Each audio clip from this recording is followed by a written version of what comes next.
பதஞ்சலி பதஞ்சலி யோக சூத்திரம் 2வது பாதத்துல பாதி வரைக்கும் படிச்சிருக்கோம். இப்ப நம்ம ஒரு சின்ன ட்ரிக்கு பயன்படுத்தி ஒரு சின்ன மெத்தடாலஜில நாம இதெல்லாம் ரீகால் பண்ண போறோம். நம்ம ஒரு ஸ்லைட்ல நிறுத்தியிருக்கோம்.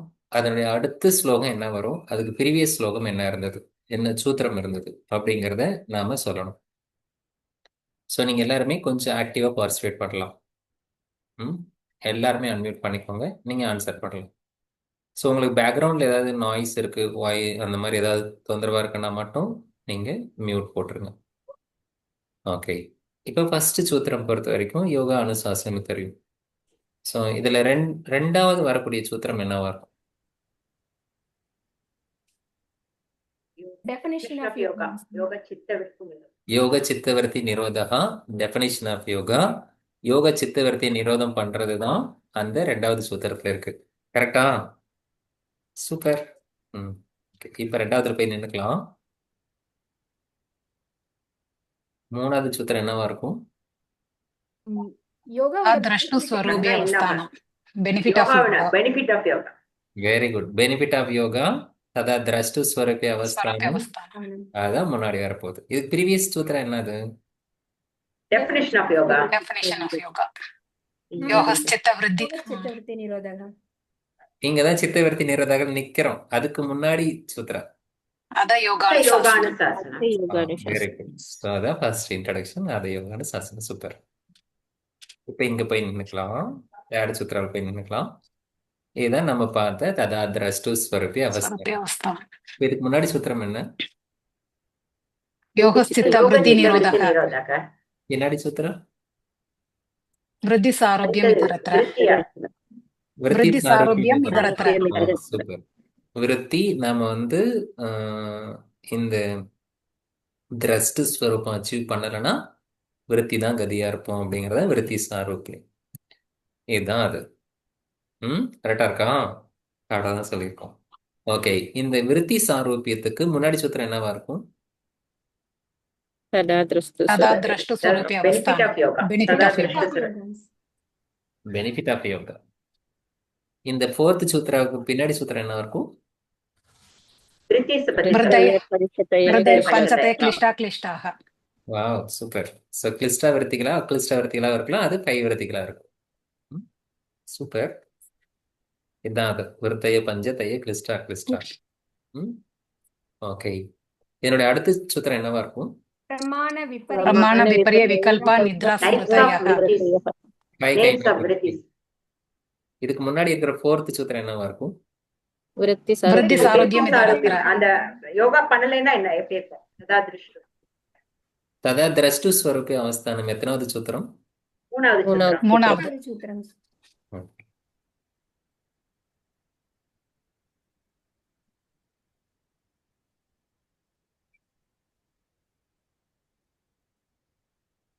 பிரமாண விபரிய விகல்ப நித்ரா ஸ்மிருதயக எத்தனாவது சூத்திரம்?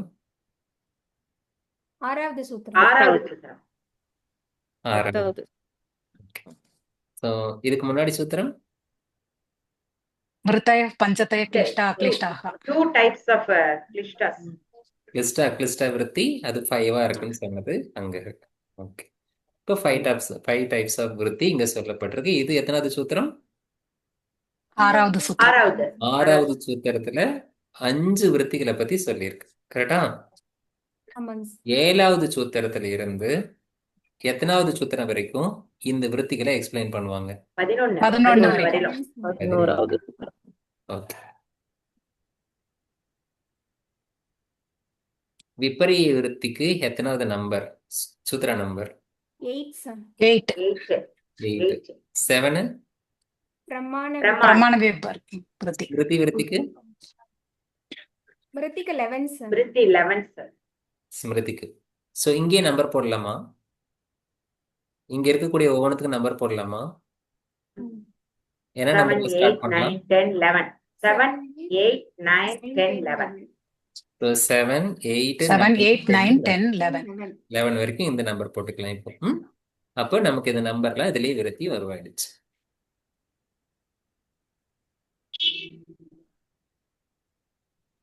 இந்த பிரத்யக்ஷ அனுமான ஆகம அப்படிங்கிறது பிரமாணத்துக்கான விருத்தி.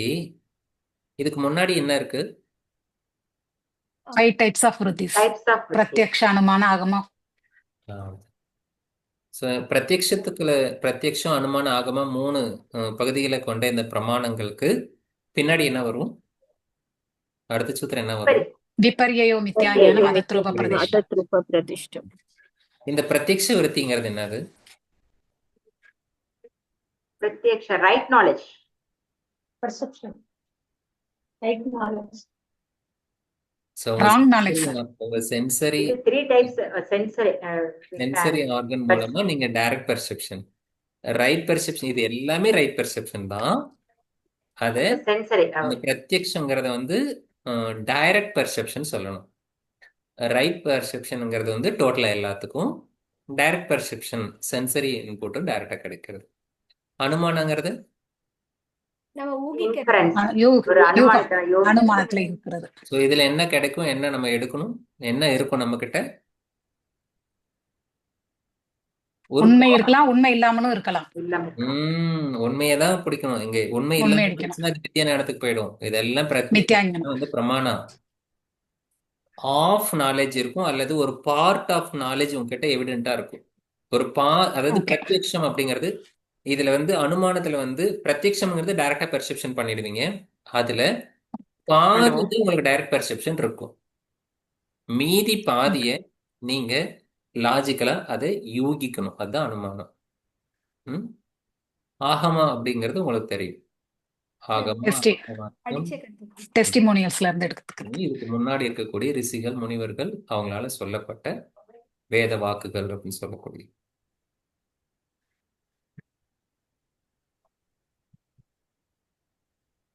கிளிஷ்ட விருத்தி, அக்ளிஷ்ட விருத்தி அப்படின்னு சொன்னோம்ல. எத்தனை வகையான கிளிஷ்ட விருத்தி இருக்கும், எத்தனை வகையான அக்ளிஷ்ட விருத்தி இருக்கும்? 3 கிளிஷ்ட 2 அக்ளிஷ்ட. எல்லாமே கிளிஷ்டா எல்லாமே அக்ளிஷ்டா விருத்திகள் உள்ளது. 5 விருத்திகளுமே கிளிஷ்டா அக்ளிஷ்டாவா கொடுக்கும் சார். Very good. எல்லா விருத்திகளும் கிளிஷ்டாவா இருக்கும், அக்ளிஷ்டாவா இருக்கும். அக்ளிஷ்டாவா சொன்ன இருக்கும். சூத்திரோட நம்பர் என்ன? 5 5 5 விருத்திகள் சொன்ன சூத்திரோட நம்பர் என்ன? 6. 6. ஓகே. மித்தியா ஞானத்தோட நம்பர் என்ன? 8. ஸோ 8 நம்பர்ல இருக்கக்கூடிய சூத்திரம் வந்து மித்தியா ஞானம். வித்தியா ஞானத்துக்கு விருத்தியோட பேர் என்ன? விபர்யம். விபர்யய. விபரிய விருத்தி. ஏன் அதை விபரிய விருத்தின்னு சொல்றோம்? ஏன்னா அது டெம்பரவரியா தான் இருக்கும், கொஞ்ச நேரத்துல அப்புறம் நம்மளுக்கு அது கரெக்ட் ரைட் நாலேஜ் வருது. அதத்ரூப பிரதிஷ்டம். அதத்ரூப பிரதிஷ்டம். தத்ரூப பிரதிஷ்டம்னா அது பிரத்யக்ஷத்துக்கு போயிடும். அதத்ரூப பிரதிஷ்டம் விபரியம். இதனுடைய அடுத்த சூத்திரம் என்னவா இருக்கும்?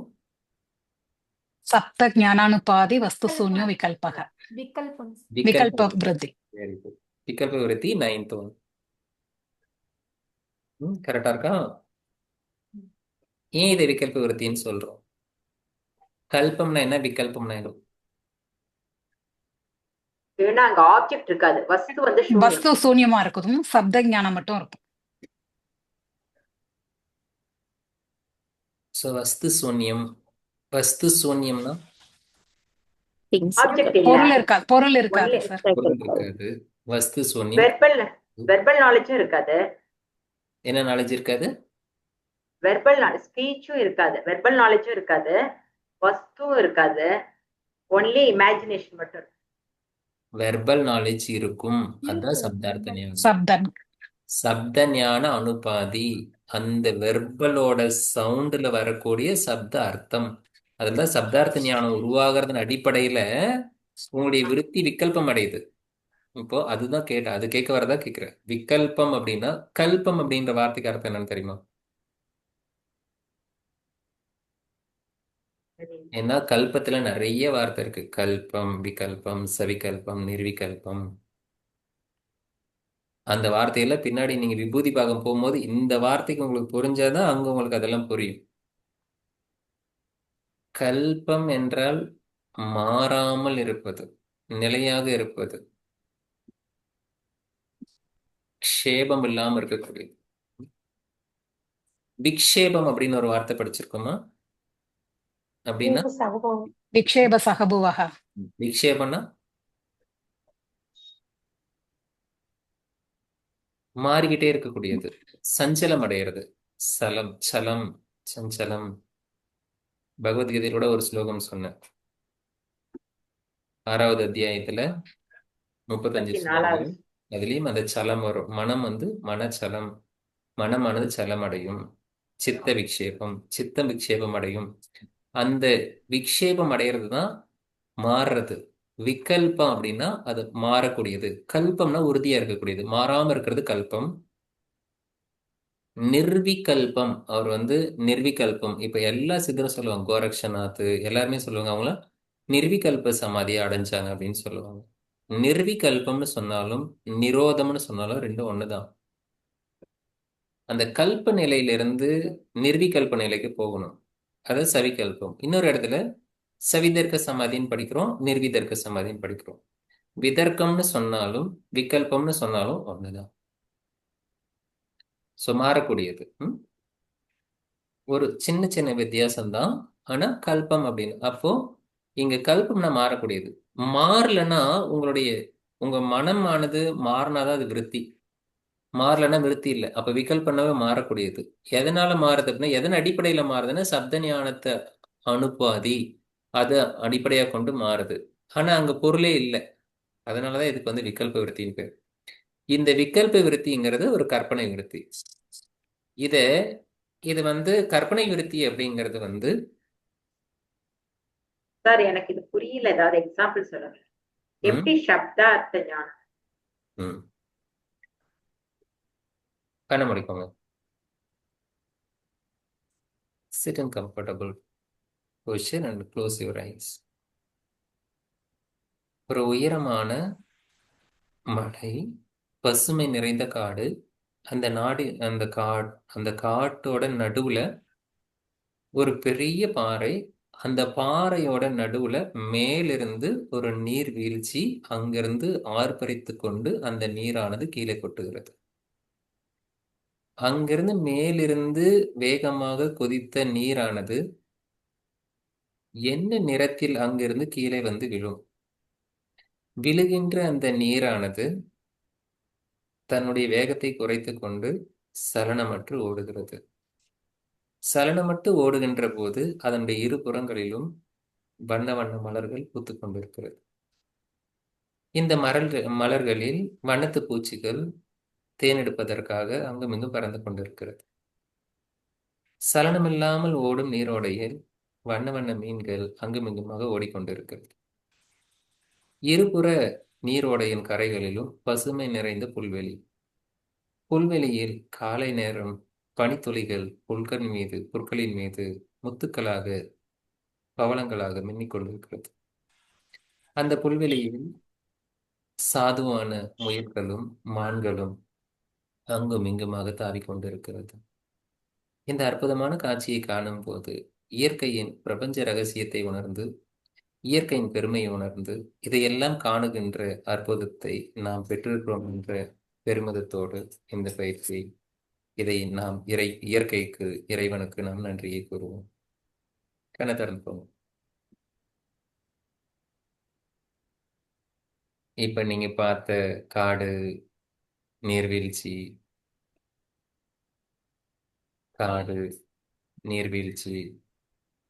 என்ன கலர்ல கொட்டினது நீர்வீழ்ச்சி? இதெல்லாம் கைடட் மெடிடேஷன் மாதிரியா? கைடட் மெடிடேஷனா? மெடிடேஷனுக்கே தேவையில்லை. இப்போ ஒண்ணு சொல்ல சொல்ல ரிசீவ் பண்றேன். அது உங்களுக்குள்ளார நீங்க அத ஒரு இமேஜ் உள்ளார வருது. இப்ப நீங்க பார்த்த அந்த காடுவா இருக்கட்டும், அல்லது முயலா இருக்கட்டும், மானா இருக்கட்டும், அது எல்லாமே கண்ணு திறந்தா போயிடும், உண்மை கிடையாது. அந்த நீங்க பார்த்த நீர்வீழ்ச்சி என்ன கலர்ல தண்ணி கொட்டுச்சு? கலர் இல்ல, கலர்லெஸ். அந்த வெள்ளை கலர்ல கொட்டும்ல. அப்படிதான் நம்ம என்ன பார்த்து வச்சிருக்கோம், அது ஏற்கனவே என்ன அனுபவத்தில் இருக்கோ அதை அடிப்படையாக கொண்டு அது அங்க உங்களுக்கு ஏற்கனவே பார்த்த ஏற்கனவே இருக்கிற என்ன டெபாசிட்ல இருக்கோ அதை கொண்டு வரும். அதுக்கு பேரு ஞானம்னு பேரு. இந்த ஞானம் எங்க இருக்குன்னா உள்ளார பதிவில் இருக்கு. அந்த ஞானம் எதை அடிப்படையா கொண்டு வெளியே வந்துச்சுன்னா சப்தத்தை அடிப்படையா கொண்டு வந்துச்சு. நான் கொடுக்குற சப்தத்தை கொண்டு ஞானம் உருவாகுது. அதனாலதான் சப்த ஞான அனுப்பாதி. இந்த அனுப்பாதி தூக்கி சப்தத்துக்கு நடுவில் போடணும். சப்தத்துக்கு ஞானத்துக்கு நடுவில் சப்தத்தை சப்த தொடர்ந்து ஞானம். வரக்கூடிய ஞானம். இது அங்க என்னென்ன வஸ்து சூன்யம்னா பொருள்கள்லாம் கிடையாது. இப்போ உங்களுக்குள்ளார இந்த மாதிரி திரைப்படுத்தி காட்டுச்சு பாருங்க, அதுக்கு பேர் தான் விகல்ப விருத்தின்னு பேர். இந்த விகல்ப விருத்தி நம்மளுடைய மனம் 2 காலம் தான் நம்மகிட்ட இருக்கு. ஒன்னு எதிர்காலம் இருக்கு, இன்னொன்னு இறந்த காலம் இருக்கு. அதீதம் இருக்கு, அநாகதம் இருக்கு. அதீத அநாகதத்துல தான் உங்களுடைய மைண்ட் நிக்க முடியும். இதுல ஒரு பகுதி இருக்கு. இந்த சப்த ஞானத்தை கழட்டி விட்டுட்டு உங்களுடைய விருத்தி ஒர்க் ஆச்சுன்னா அது வந்து ஸ்மிருதி விருத்தி. உங்களுடைய நினைவுல ஸ்மிருதி விருத்தியில இருக்கும். ஒருவேளை ஸ்மிருதி விருத்தியிலிருந்து ஸ்கிப் பண்ணி அநாகத்துக்கு போச்சுன்னா விகல்ப விருத்திக்கு மாறிடும், கற்பனை விருத்திக்கு மாறிடும். ஸோ எதிர்காலத்துல வரக்கூடியதெல்லாம் அது கற்பனை பண்ணுச்சுன்னா அது கற்பனை விருத்தி, விகல்ப விருத்தி.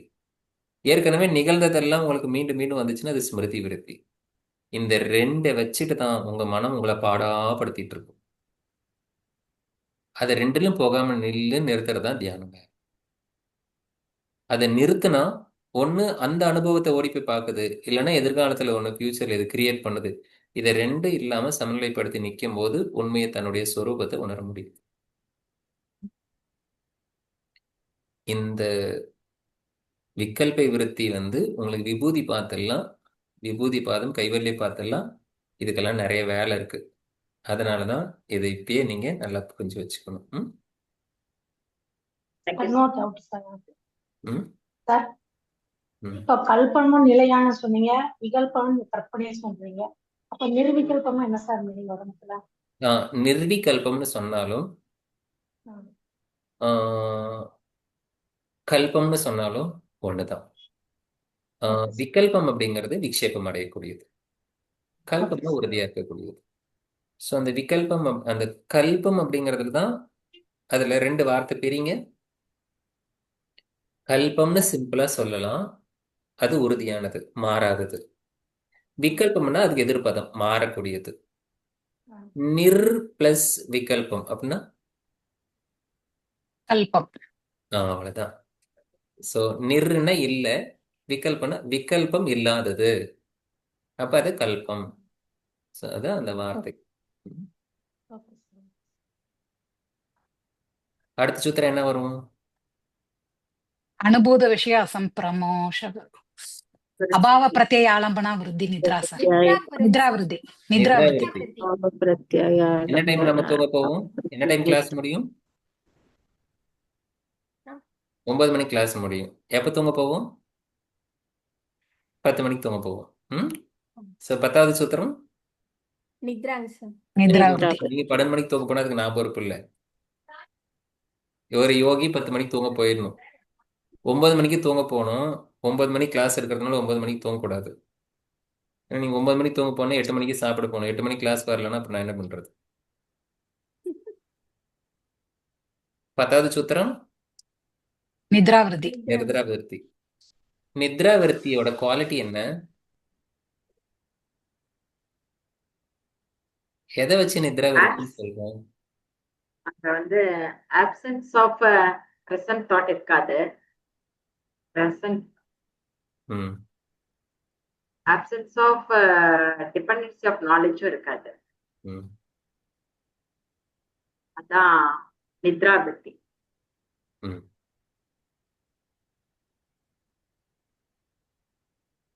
கரெக்டா சார்? கேட்கலாம் இருங்க. அபாவ எக்ஸ்பீரியன்ஸ். என்ன சத்தியமா புரிஞ்சுச்சு? சாந்தியமா சொல்றது சத்தியமா? சாந்தியமா சொல்றது புரிஞ்சுச்சா? நித்ரா விருத்தி. ம் நான் என்ற உணர்வு மட்டும் ம் நான் என்ற உணர்வு மட்டும் இருக்கும் சார். எதிர்ச்சதும் வேற எதுவும் இருக்காது. அதை எக்ஸ்பீரியன்ஸ் பண்ணுவோம் சார். பாவித்தல் இல்லாத விருத்தி சார். நம்ம அனுபவிச்சிருக்க மாட்டோம். எதை கொண்டு அனுபவித்திருக்க மாட்டோம்?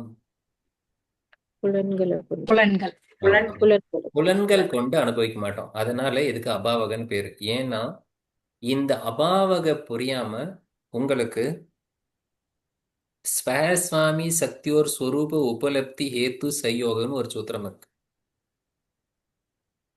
இந்த அபாவக புரியலன்னா அந்த வார்த்தை புரியாது. தத்தபாவக தத்தபாவோ சையோக அபாவோ ஆனம் ஆனம் திருஷ்ய கைவல்யம். தத்ருஷ்ய கைவல்யம். அப்ப இந்த அபாவ புரியலன்னா அங்க எப்படி நம்ம கம்ப்ளீட் பண்ண முடியும்? ஸோ சித்த விருத்திகளை கிளியர் பண்ணிட்டீங்கன்னா இதே தான் அங்க இதனுடைய இதுதான் நம்மளுடைய நோக்கம். இதுக்காக அங்க எப்படி ஒர்க் பண்றோம் கிரியா யோகால சாதனை பார்த்தால எப்படி ஒர்க் பண்றோம். அப்ப இங்க கான்செப்டை படிச்சுக்கிட்டு அங்க அதுக்காக ஒர்க் பண்ணணும். அதுக்காக தான் அபாவ எதை பாவிக்கிறது இல்ல, புலன்கள் துணை கொண்டு பெறுகின்ற அனுபவங்கள் வருவதில்லை. இந்த புருஷா இருக்கார்ல, புருஷா அதால தனியா நின்று அனுபவிக்க முடியுமா?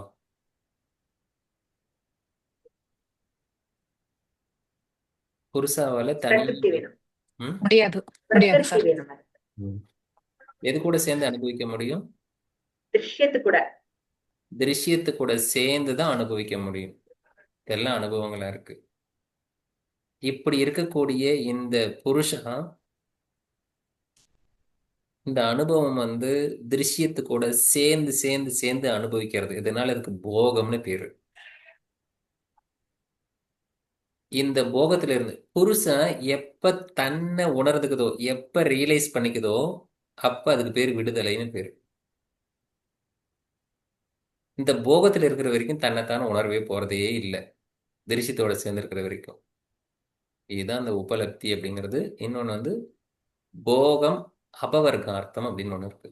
அபவர்கார்த்தம்னா எப்பொழுது புருஷா தன்னை உணர்ந்து கொள்கிறதோ அப்பொழுது அதுக்கு விடுதலை கிடைத்து விடுகிறது. அப்ப அபாவக அப்படிங்கிறது என்னன்னா புலன்கள் கொண்டு பாவிக்கிறது இல்லை. ஆனா பிரத்யேகத்தின் அடிப்படையில நமக்கு ஒரு விருத்தி இருக்கு. இந்த பிரத்யேகம் அப்படிங்கிறது என்னன்னா மைண்ட். தன்னுணர்வு, நானுங்கிற உணர்வோடு இருக்கிறது.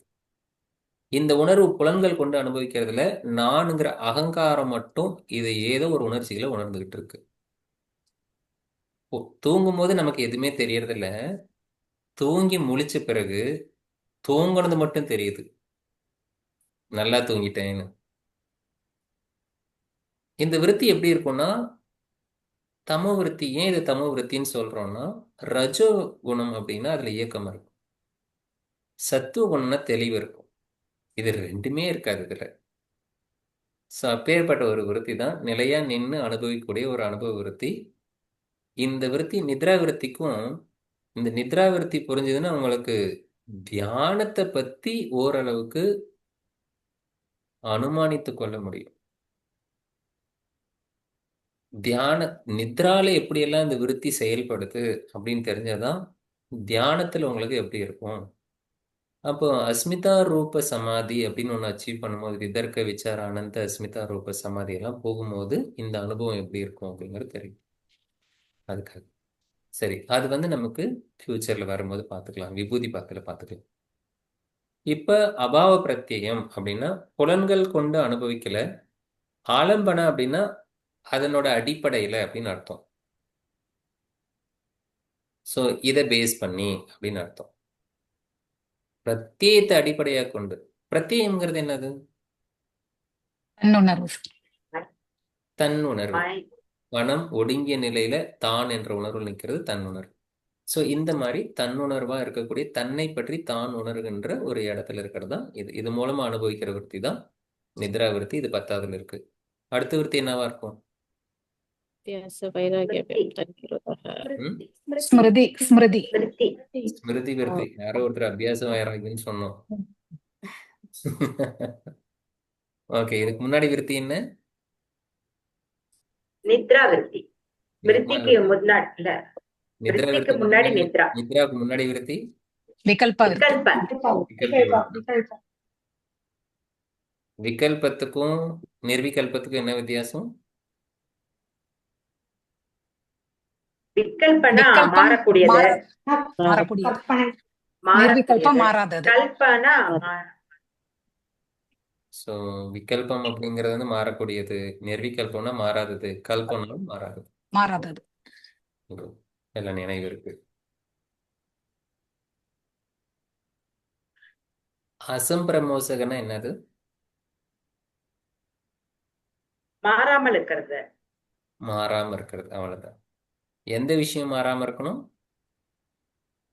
நம்மளுடைய அனுபவித்த விஷயங்கள். அனுபவித்த விஷயங்கள்லாம் மாறாம வரணும். மாறி வந்துச்சுன்னா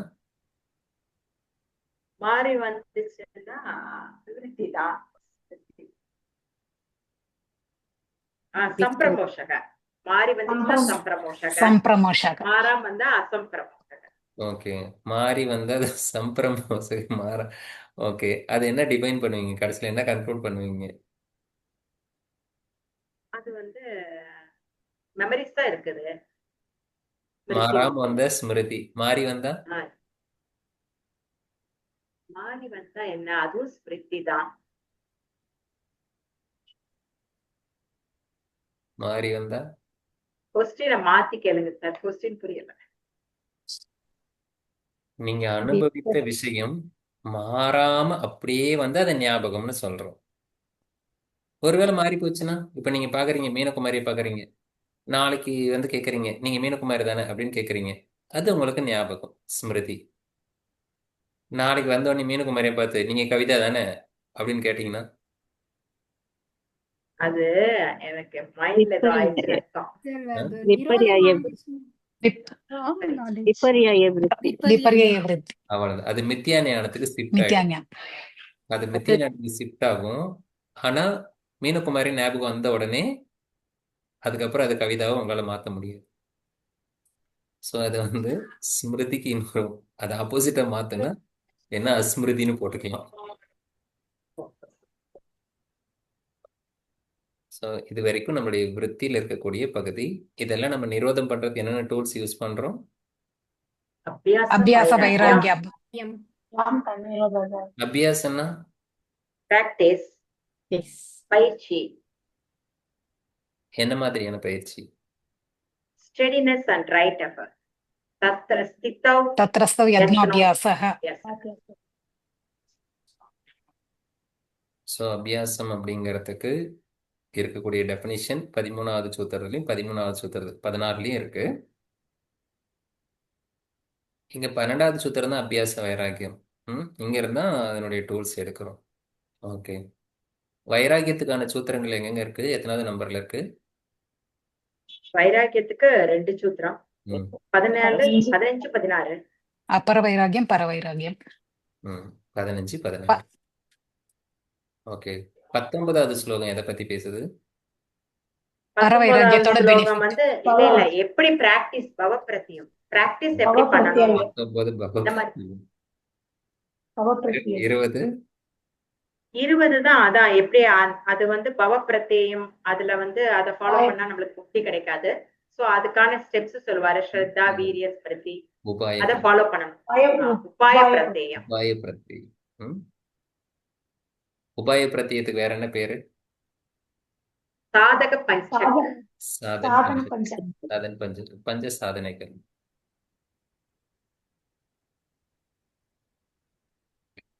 எல்லாமே தெளிவா இருக்கும்.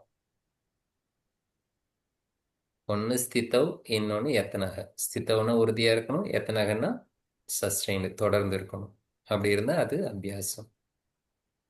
தொடர்ந்து அபியாசம் பண்ணுவீங்க, அதை வந்து தீர்க்க காலமாகவும் பண்ணுவீங்க, நேரம் தெரிய தடை இல்லாம பண்ணுவீங்க, முறைப்படுத்தப்பட்டு பண்ணுவீங்க. எதைத்தான் பண்ணுவீங்க? லாங் டைமா பண்ணணும். எதை பண்ணுவீங்க? எதை பண்ண? பிராக்டிஸ். என்ன பிராக்டிஸ்? ரைட் எஃபர்ட் ஆன பிராக்டிஸ். எந்த பிராக்டிஸ் பண்ணாலும், எதை பிராக்டிஸ் பண்ணாலும் உங்களுக்கு சித்தவருத்தி நிரோதம் ஆகுமா? இந்த விருத்தியை ஓவர் கம் பண்றதுக்கான பிராக்டிஸ். சித்தவருத்தி நிரோதம் பண்ணக்கூடிய அபியாசம் எது? ஏகதத்துவ அபியாசம். ஓம் ஓம் சாண்டிங். ஓம் சாண்டிங் வைராகியத்துக்கானது. ஸோ ஏகதத்துவ அபியாசம் தான் அபியாசத்துக்கானது. அந்த அபியாசத்துல இருக்கக்கூடியதான் ஏகதத்திய அபியாசங்கள் 6 அபியாசங்களை மென்ஷன் பண்ணுங்க.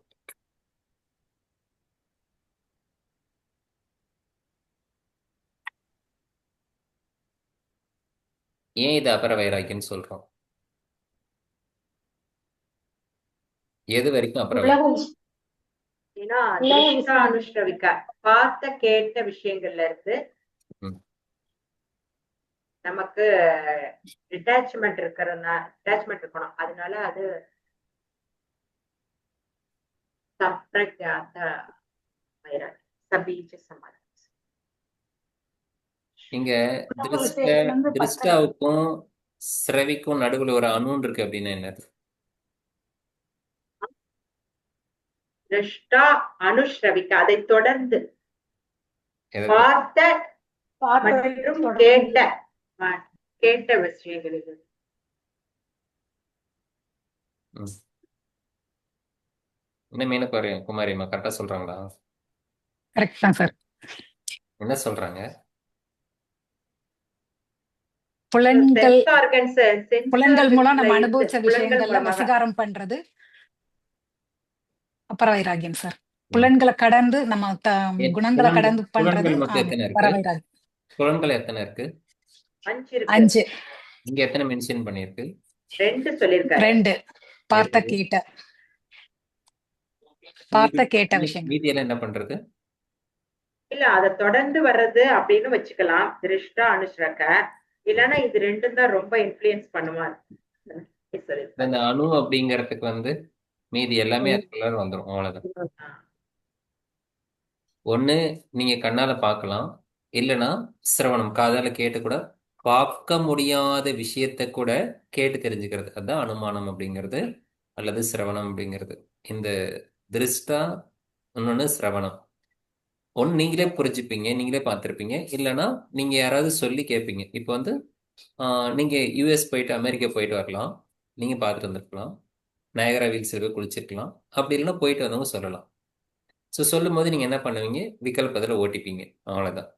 ஸோ இந்த மாதிரி நீங்க அறியாத விஷயங்கள் கூட இருக்கலாம், ஆனா அது கேட்ட விஷயங்களா இருக்கலாம். அந்த மாதிரி எல்லாமே இந்த உலக விஷயங்கிறத கம்ப்ளீட் பண்றதுக்காக அவர் இந்த மாதிரி அணு போட்டு எல்லா விஷயங்களும் அதுல வந்துடும். இங்க சம்னியான்னு ஒரு வார்த்தை இருக்கு. அப்படின்னா என்னது? அவேர்னஸ்.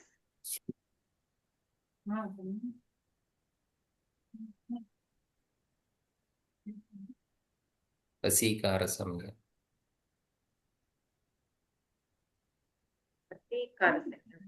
நாலு டைப்பான வைராக்கியம் இருக்கு. அதுல வசீகார சம்யா லாஸ்ட். எதமானம் விதிரேகம் கேட்க. வசீகார சம்யா, இந்த சம்யா அப்படிங்கிறது இப்படி உணரக்கூடிய இது உங்களுடைய வசீகார வைராக்கியம். இந்த ஸ்டேட்டை நம்ம 4வது ஸ்டேட்டா பார்க்குறோம். இதுக்கு முன்னாடி 3 இருக்கிறதாவும் கீதையில சொல்லப்பட்டிருக்கு.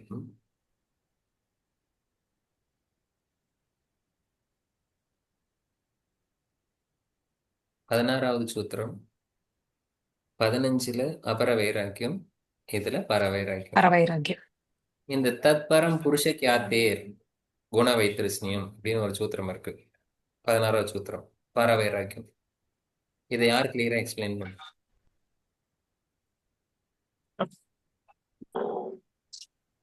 ட்ரை பண்ணுங்க. குணங்களிலிருந்தும் இந்த குணங்களிலும் இருந்தும் நம்ம அட்டாச்மெண்ட் டிட்டாச்டா.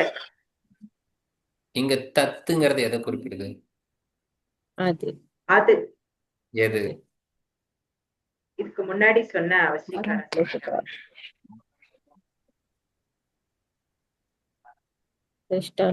முன்னாடி என்ன சொன்னீங்க? வசீகார சம்யா வைராக்கியம்.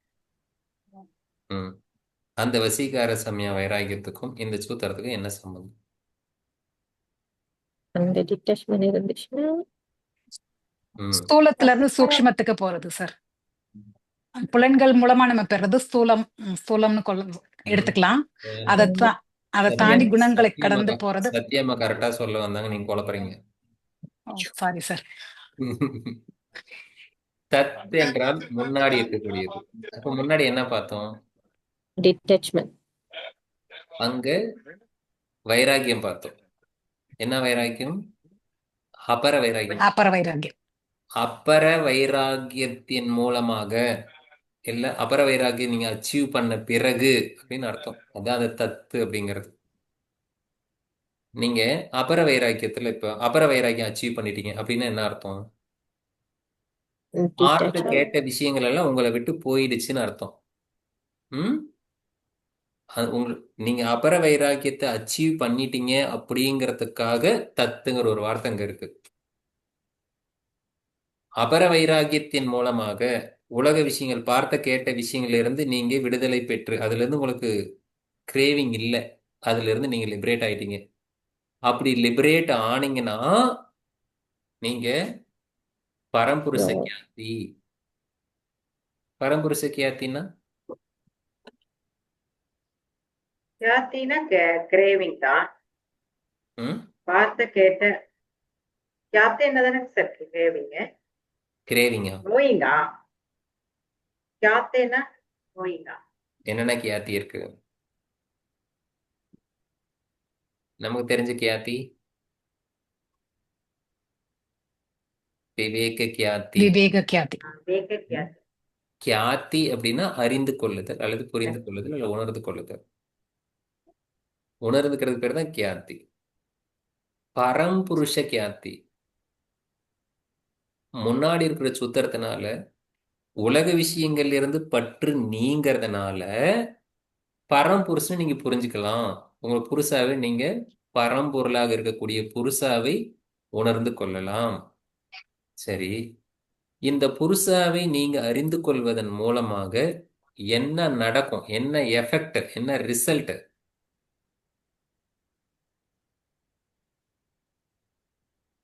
குண வைத்திருஷ்ணியம்.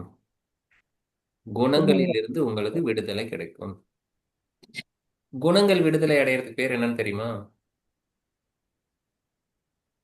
3 குணாஸ் விட்டுட்டு போச்சுன்னா அதுக்கு பேர் என்ன? சத்வாக்கு போயிடும், லிபரேட் ஆயிரும். அதான் லிபரேஷன். 3மே போயிடும். 3 குணங்களும் விட்டுட்டு போகும். அதுக்கு பேர் தான் லிபரேஷன். அந்த குணங்கள்லாம் இந்த புருஷா விட்டுட்டு போற டெஃபினேஷன் எங்க இருக்கு? 2வது பாதத்துல ம். ஆவண பாதத்துல வரும். திருஷ்டா, அதான் தத்தாபா, அதான் அதுக்கு திரஷ்டு. முன்னாடி ஸ்வஸ்வாமி அதான் திரஷ்டு. சத்யோகோ ஸ்வரூப உபலப்தி ஹேத்து சையோ. ம். அது 2ஓட சம்யோகம். ததா திரஷ்டு ஸ்வரூபே அவஸ்தானம் சார். சமாதி ஸ்டேஜ் போயிடும் சார். அதான் திரஷ்டு ஸ்வரூப அது அவஸ்தானத்துல இல்ல. அதான் மீனிங். ஆனா அங்க மென்ஷன் பண்ணல அது. ஆனா அது அது சொல்லிக் கொடுக்கல. ஆனா முன்னால படிச்சவங்களுக்கு ஞாபகம் வரல. தத் அபாவ சம்யோக அபாவ காரணம் தத் திருஷ்ணிய கைவல்யம். குண வைத்திருஷ்ணியம். வைத்திருஷ்ணியம்னா குணங்கள் விட்டுட்டு போறது. குண பிரதிபிரசவ கைவல்யம். குணங்கள்லாம் பிரதிபிரசவம் ஆகுதுன்னு சொல்றோம்ல, அப்படி போனா அப்ப என்ன நடக்கும்? கைவல்யம் நடக்கும். கைவல்யம். இது எத்தனாவது சூத்திரம்? கைவல்யம்ல 34th கைவல்ய பாதம். கடைசி சூத்திரம். அந்த கடைசி சூத்திரம் தான் இங்க வந்திருக்குது. எப்படி குணங்கள்லாம் விட்டு போகுது? அந்த கைவல்யத்துல 34வது சூத்திரம் சொல்றாரு. அதுக்கான எவிடன்ஸ் இதுதான்.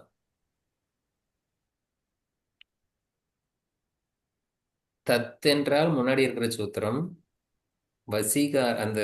வைராகியம் அச்சீவ் பண்ண பிறகு, வசீகார வைராகியம் வந்த பிறகு புருஷா உங்களுக்கு தெரியும். புருஷ கியாத்தி வரும்.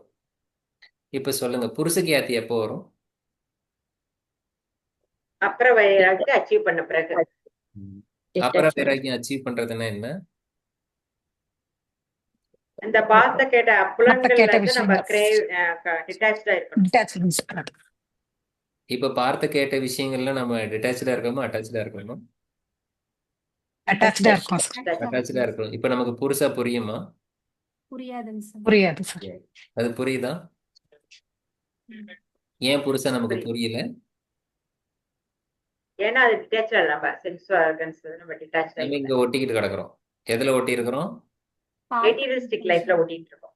அதெல்லாம் எதுலேருந்து உருவானது? அது எல்லாமே நீங்க ஒட்டியிருக்கிற வச்சிருக்கிற உலக விஷயங்கள்லாம் எதுலேருந்து உருவானது? பிரத்யஸ்ல பிரகிருதி 3 குணங்கள்ல இருந்து உருவானது. அதனால இதிலிருந்து விடுதலை வந்துச்சுன்னா தான், திருஷ்யமாகிய பிரகிருதியிலிருந்து விடுதலை வந்தாதான் மூல பிரகிருதியிலிருந்து நீங்க விடுதலையாக முடியும். ம்? அப்படி மூல பிரகிருதியிலிருந்து விடுதலை ஆகக்கூடிய ஒரு நிலைக்கு கைவல்யம்னு பேரு. கிளியரா இருக்கா? ஏன்னா இது புரியலன்னா உங்களுக்கு சாதன பாத்துல நடுவில் இருக்கிற பகுதி புரியாது. இப்ப இந்த படத்தை பார்த்து சொல்லுங்க. இந்த படத்தை பார்த்து கைவல்யங்கிறது எப்படி நடக்கும்?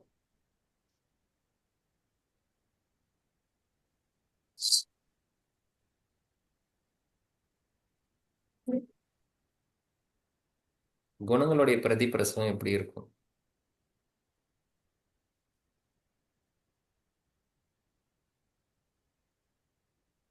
பிரமே சார் அங்க 4 to 8, 9 to 13, 14 to 24 சொல்லியிருக்கீங்க சார். அதெல்லாம் என்னது சார்?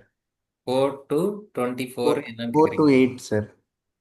4 to 8 தன்மாத்திரா.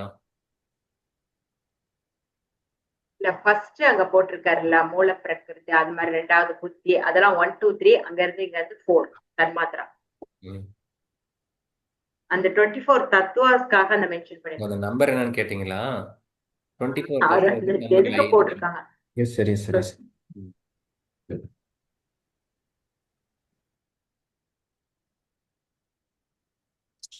இந்த புருஷா இருக்குல்ல, இந்த புருஷாக்கு இன்னொரு பேரு திருஷ்டா, ஸ்வஸ்வாமி அப்படின்லாம் பேரு. இந்த ஸ்வஸ்வாமிக்கு ரூபத்தை கொடுக்கறது எது? இது எல்லாம் சேர்ந்து திருஷ்யம் தான் அதுக்கு ரூபத்தை கொடுக்குது. ஸ்வவும் ரூபமும் சேர்ந்த பேர் என்ன? ஸ்வரூபம். ஸ்வரூப. இந்த ஸ்வ அப்படிங்கிறது தன்னுடையது. ஸ்வ ரூப ஸ்வரூப. இந்த புருஷா இந்த ரூபத்தை அச்சீவ் பண்றதுனால ஸ்வரூப உபலப்தி அப்படின்னு சொல்றோம். இந்த ஸ்வரூப உபலப்தி ஹேத்து. இந்த ஸ்வரூப உபலப்தி, இந்த ஸ்வ ரூப உபலப்தி, இந்த ஸ்வ ஆன திருஷ்டா ரூபத்தோட உபலப்தி ஆகிறதுனால இது ஹேத்து. இந்த புருஷாவும் இந்த பிரகிருதியும் ஒன்னா சேர்றதுனாலதான் அனுபவம்னு ஒண்ணு உருவாகுது. இந்த புருஷாவால தன்னால தானே எதையும் உணர்ந்து கொள்ள முடியாது, உணர முடியாது, அனுபவிக்க முடியாது.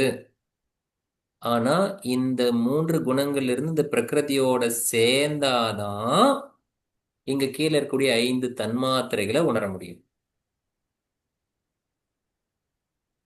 உணர்ச்சி அப்படின்னு உணர்வுகளே உங்களுக்கு இந்த 5 தான் தன்மாத்திரைகள் தான்.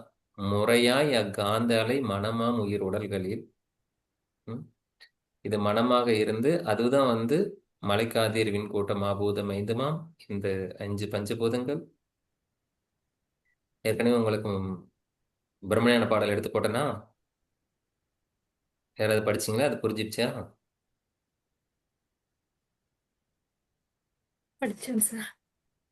படிச்சிட்டிங்களா? கடைசி வரி என்னது அதுல?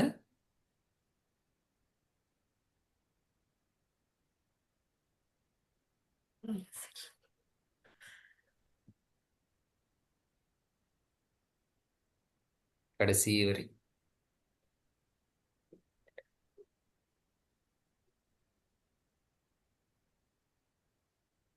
மதி உயர்ந்தி உண்மை பெற மா பிரம்ம ஞானமா. முதல்ல அதுக்கு ஞானம் முன்னாடியா ஞானம்னு ஒண்ணு இருக்கு. முறையாய் அக்காந்த அலை மனமா உயிர் உடல்களில் மதி உயர்த்தி உண்மை பெற மா பிரம்ம ஞானம். மதி உயர்ந்து உண்மை பெற, இந்த உண்மையை நீங்க உங்களுக்கு தெரிஞ்சிருச்சுன்னா அதுதான் பிரம்மஞானம். அது பிரம்மஞானம் மட்டும் இல்ல, மா பிரம்ம ஞானம். எதை தெரிஞ்சுக்கிட்டா உங்களுக்கு மா பிரம்ம ஞானம் வரும்? கபில முனியும் வேதாத்திரி மகரிஷியும் எப்படி அவங்க சான்ஸ்கிரிட்ல எழுதினாங்க, இவங்க தமிழ் எழுதியிருக்காங்க பாருங்க. கபில முனி எந்த ஒன்றை நீ முழுமையாக தெரிந்து கொண்டால் உனக்கு துன்பம் வராது, அதை நான் சொல்லிக் கொடுக்குறேங்கிறாரு. எந்த ஒன்னை நீ தெரிஞ்சுக்கிட்டேன்னா உனக்கு மாபிரமணியானம். மதி உயர்ந்து உண்மை பெற. ஒரு உண்மையை தெரிஞ்சுக்கணும்னா உங்களுடைய அறிவு வளர்ச்சி அடைஞ்சு இந்த உண்மையை தெரிஞ்சுக்கணும். எதை தெரிஞ்சுக்கணும்னு அவர் சொல்றாருன்னு பாத்தீங்கன்னா, இறைவெளி தன்னிருக்க சூழ்ந்தெழுத்து மாற்றல். இங்க இறைவெளின்னு ஒண்ணு இருக்கு, அதுதான் புருஷா அல்லது சுத்த வெளி. இறைவெளியில தன்னிருக்க சூழ்ந்தெழுந்து மாற்றம் வந்து 3 மூல பிரகிருதி. தன்னைத்தானே சூழ்ந்தழுத்தி கொள்ளக்கூடியது. இந்த ரஜஸ் தமஸ் சத்துவம் ஒண்ணுக்கு ஒண்ணுல மாறுபாடு வரும், அதான் சூழ்ந்தழுத்தக்கூடியது. அதுல இருந்து உருவாகக்கூடிய ஒரு பொருள் தான் இந்த இறைவெளியே தன்னிருக்க சூழ்ந்தழுத்தும் ஆற்றல். அதன் திணிவு மடிப்பு வில சுழலும் நுண் விண்ணாம். அந்த விண்ணுங்கிறது இந்த கட்டத்துல எங்க இருக்கு?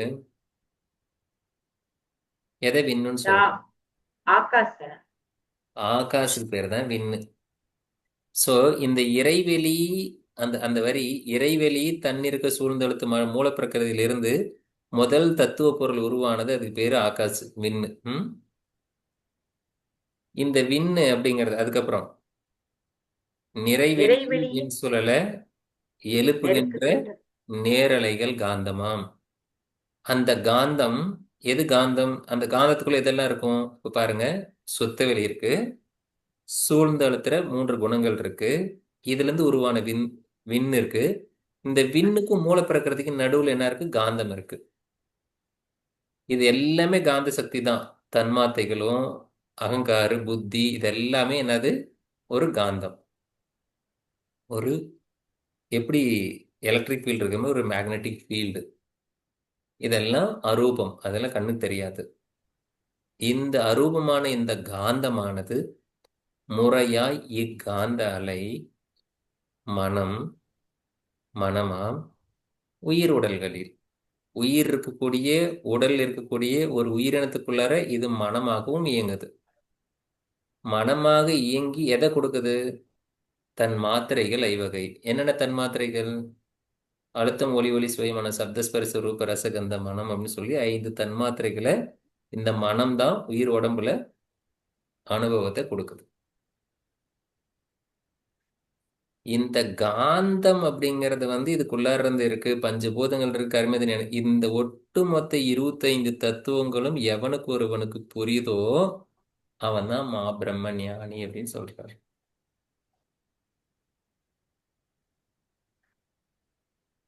புரியலையா? அப்படின்னா புரியணும்னா சுத்த வெளின்னா என்னன்னு புரியணும். சுத்த வெளியில சூழ்ந்தழுத்தம் எப்படி உருவாகுது, விண் என்ற துகள் எப்படி உருவாகுது, விண் என்ற துகள் சுழலும் போது அதிலிருந்து காந்தம் எப்படி உருவாச்சு, அந்த காந்தம் அதுக்கு என்ன பேரு, அந்த காந்தம் எப்படி வெவ்வேறு வகையா செயல்படுது. இப்ப நீங்க வந்து ஆகாஷ் தத்துவம் விண் அப்படிங்கிறது என்னன்னு தெரியணும். விண் என்ற துகள் எப்படி உருவாகுது, விண் என்ற துகள்ல இருந்து எப்படி காந்தம் உருவாகுது, காந்தத்தோட குவாலிட்டி என்ன, காந்தம்னா மீனிங் என்ன. இந்த காந்தம்லன்னா ஸ்கந்தம், கந்த புராணம், கந்த புராணம், ஸ்கந்த புராணம், கந்தன், முருகன், விநாயகன், பஞ்சபூதங்கள், 5 கரம், இதெல்லாமே வந்து அந்த அந்த பக்தியில வந்து அவங்க அந்த பேர்லாம் வச்சிருக்காங்க பாருங்க. அதுக்கு எல்லாத்துக்குள்ளார பிலாசபி இருக்கு. இந்த பிலாசபியில அவங்க சொல்லிக் கொடுக்க முடியாம கொடுத்த கதைகள் தான் அதெல்லாம். பஞ்சபூதங்கள்ல வந்து தத்துவங்கள்ல வந்து விநாயகர் தானே ஃபர்ஸ்ட் கடவுள். விநாயகருக்கு என்ன அர்த்தம்? விநாயகர் பெயர் காரணம் என்ன? பெயர் மீனிங் என்ன? விண்ணின் நாயகன் சார். ம்? வி வினைகளுக்கெல்லாம் நாயகன். ம். நாயகன். வினைகளுக்கெல்லாம் நாயகன்னா நாயகன்னா தலைவன். தலைவன். எதுக்கு தலைவன்? வினைகளுக்கெல்லாம் நாயகன். செயல்கள். வியாபித்திருக்கக்கூடிய படைப்பு, இங்க படைக்கப்பட்டிருக்கக்கூடிய எல்லா எதெல்லாம் வியாபித்திருக்கோ அதுக்கெல்லாம் தலைவன். அப்படின்னா இங்க இங்க என்னென்ன உருவாயிருக்கோ இந்த விண் துகள்கள் கூட்டமா சேர சேர சேரதான் மீதி எல்லா படைப்பும் உருவாகும். விண்ணெல்லாம் சேர்ந்துதான் காத்து, காத்துல சேர்ந்துதான் செயற்கை தான் பயிர், அதுல இருந்தா ஜலம், அதுல இருந்தா பயிர். பஞ்சபூதங்களும் விண்ணோட சேர்க்கை தான். அதான் விநாயகர். கணபதி கணங்களின் அதிபதி. இந்த கணங்களுக்கெல்லாம் தலைவன். கணம்னா இந்த ஒரு கூட்டமைப்பு, படைக்கப்பட்ட எல்லாமே ஒரு கணம், ஒரு தொகுப்பா இருக்கு. இதக அப்படின்னு சொல்லுவோம். அதுக்கு எல்லாத்துக்கும் பதியா இருக்கிறதுனால கணபதி. கணேசன் கணங்களுக்கெல்லாம் ஈசன். அவ்வளவுதான். கணேசன் கணங்களுக்கெல்லாம், இந்த ஒட்டுமொத்த கணம் படைப்புக்கெல்லாம் எவன் தலைவனும் கணேசன். இந்த விண் என்ற துகளை புரிஞ்சு விண்ணுக்கு நடுவில் இருக்கிற காந்தம் எப்பொழுது உங்களுக்கு புரியுதோ, காந்த நிலையை அறியாமல் கடவுள் நிலையை அறிவதற்கு மாற்று வழி இல்லவே இல்லை இந்த விஞ்ஞான உலகத்தில். ம்? முதல்ல இங்க இருக்கிற தத்துவங்களை புரிஞ்சுக்கலாம், அப்புறம் காந்த நிலையை புரிஞ்சுக்கலாம். ஸோ பிலாசபியில் என்ன சொல்லியிருக்காங்க, நாம இன்னைக்கு காலகட்டத்தில் என்ன வார்த்தைகளை கொண்டு நாம் புரிஞ்சுக்கிறது. இப்போ பிரம்மஞான பாடல் நல்லா மனப்பாடம் பண்ணிக்கோங்க. அதில் இருக்கக்கூடிய வார்த்தைகளை கண்ணை மூணு அந்த வார்த்தைகள் வரணும். அப்போ அதனுடைய மீனிங். ஸோ எதுக்காக அப்படின்னா, அப்போதான் உங்களால அர்த்த பாவனை பண்ண முடியும். நீங்கள் அர்த்த பாவனை பண்ணாதான், கண்ணை மூடி உட்காந்து அவங்களுக்கு அர்த்த பாவனை பண்ணாதான் உங்களால் ரியலைஸ் பண்ண முடியும். பாவனை ஒன்றே போதுமாட 18 அவசர கிளாஸ் முடிப்பதற்கு. அப்படித்தானே? பாவனை ஒன்றே போதுமாடா? எதுக்கு சொன்னது யாரு தெரியலையா? ம் பாவனை ஒன்றே போதுமட பரமனை எய்துவதற்கு சொன்னது பாரதியார். கடவுளை அடைகிறதுக்கு பாவனை போகுது. ஜபக ததர்த்த பாவனை. அப்போ உங்களுக்கு பாவனை பண்ணணும்னா இமேஜின் பண்ண தெரியணும். அப்போ இமேஜின் பண்ணுறதுக்கு கூட உங்களுக்கு ஒரு கான்செப்ட் நமக்குள்ளார வேணும். அப்போ அந்த கான்செப்டுக்கு தான் அந்த அந்த பாடலை மாதிரி சொல்லியிருப்பார். அதை நீங்கள் மனப்பாடம் பண்ணிக்கோங்க. அது சொல்ல சொல்ல உங்களுக்கு அது வந்துடும் அப்படின்ட்டு. அவர் நிறைய பேருக்கு பிரம்மத்தை உணராதவங்களுக்கெல்லாம் பிரம்மஞானின்னு பட்டம் கொடுத்துட்டாரு. அப்போ கேட்குறாங்க, மகரிஷி எல்லாருக்கும் பிரம்மஞானின்னு கொடுக்குறீங்களா, இவங்களாம் பிரம்மத்தை ரியலைஸ் பண்ணதே உணர்வே அப்படின்ட்டு. பிரம்ம ஞானம் அப்படிங்கிறது அவன் கருமையத்தில் ஒன்று பதிவாகும்ல. பிரம்மனா என்ன ஞானம் அவன் தேடுவான்ல. எடுத்த இந்த பிறவியில் அவன் பிரம்ம ஞானம் ஒன்று அறியாமலே இறந்து போகிறதுக்கு முன்னாடி பிரம்ம ஞானங்கிறது அவனுக்குள்ளார வரது இல்லை. அது அவனுக்கு ஒரு நாள் ஞானத்தை கொடுக்கும். ஸோ இந்த பிரம்மஞான பாடல் அவ்வளோ என்ன சொல்றது, ஒரு சாங்கிய பிலாசபி ஒரு 72 காரிக்கையை ஒரு ஒரு 8 வரி, அது ஒரு 4 வரி தான், 4 வரி 8 ஒடிச்சு போட்டிருப்பாங்க. அதுதான் அதுல இருக்கு.